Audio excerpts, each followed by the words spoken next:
Good morning to everyone. आज का ये जो हमारा लेक्चर है ये उनके लिए है जो JK SSB finance account assistant के लिए प्रिपेयर हो रहे हैं या सब इंस्पेक्टर के लिए प्रिपेयर हो रहे हैं। तो उसमें एक हमारा टॉपिक आता है JNK रीऑर्गेनाइजेशन एक्ट 2019 जो वेरी वेरी इम्पोर्टेंट है, जिसमें ऑलमोस्ट 5 to 10 मार्क्स आ सकते हैं। आई होप आप सभी को अंडरस्टैंड हो जाएगा अच्छे से। तो पहले हम इसको रीड करने की कोशिश करेंगे। The Jammu and Kashmir Reorganization Act 2019 is an act of the Parliament of India containing provisions to reconstitute the state of Jammu and Kashmir, a part of the larger region of Kashmir which has been subject of dispute among India, Pakistan and China since 1947 into two UTs called Jammu and Kashmir and Ladakh on 31st October 2019. A bill for this act was introduced by the Minister of Home Affairs Amit Shah in the Rajya Sabha on 5th of August and was passed on the same day. It was then passed by the Lok Sabha on 6th of August and it received the Parliament's assent on 9th of August 2019.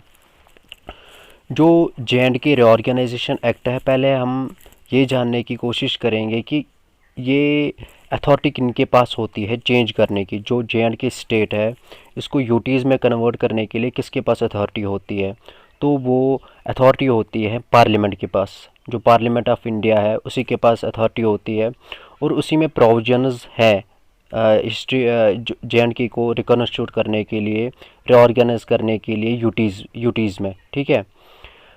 जो पहले से हम जो सब जानते हैं, जो disputed area है between India, Pakistan and China 1947 से। ठीक है। तो ये जो पार्लियामेंट है जम्मू एंड कश्मीर, ये जो पार्लियामेंट है इंडिया का, तो इसको अथॉरिटी कौन देता है? इसको अथॉरिटी देता है कॉन्स्टिट्यूशन ऑफ इंडिया। ठीक है। इसको अथॉरिटी मिलती है कि आप JNK या किसी भी स्टेट को आप इसको रीऑर्गेनाइज कर सकते हैं यूटीज़ में। और जो बिल पास किया गया था रीऑर्गेनाइजेशन एक्ट को लेके, वो बिल पास किया था minister of home affairs Amit Shah ने राज्यसभा में 5th of August 2019। और इसी दिन में ये पास भी हुआ था लोकसभा में 6th of August 2019। और इसको एग्री किया था 9th of August, प्रेसिडेंट ने इसको एग्री किया था 9th of August 2019।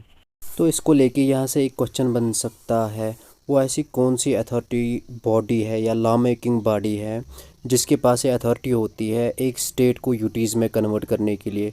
तो आप इसको डायरेक्टली, अगर वहाँ से क्वेश्चन आ सकता है, वहाँ पे डायरेक्टली आप पार्लियामेंट ऑफ इंडिया पे मार्क कर सकते हैं। अब हम लेजिस्लेटिव असेंबली को थोड़ा सा डिटेल में जानने की कोशिश करेंगे। ये तो आपको पता ही होगा, लेजिस्लेटिव असेंबली को विधानसभा जम्मू एंड कश्मीर भी कहा जाता है। और इसमें 2 बाईकैमरल लेजिस्लेटर्स होते हैं जिनको हम 2 चैम्बर्स भी बोलते हैं। वो कौन से हैं? लेजिस्लेटिव असेंबली और लेजिस्लेटिव काउंसिल। जो JNK रीऑर्गेनाइजेशन एक्ट पास किया था पार्लियामेंट ऑफ इंडिया ने अगस्त 2019 में, उन्होंने उस टाइम पे इसकी प्रेजेंट में सिचुएशन क्या थी, ये उस टाइम पे था बाईकैमरल। तो इन्होंने इसको रिप्लेस किया था यूनिकैमरल लेजिस्लेचर से। ठीक है। और फिर इसको कन्वर्ट किया था यूटीज़ में, इंटू 2 यूटीज़। जो इसका टर्म लिमिट होता है वो 5 साल होता है। और इसकी स्टार्टिंग कब हुई थी? 1957 में। और जो रिसेंटली इसमें चेंजेस हुई थी वो किन की गवर्नमेंट में हुई थी?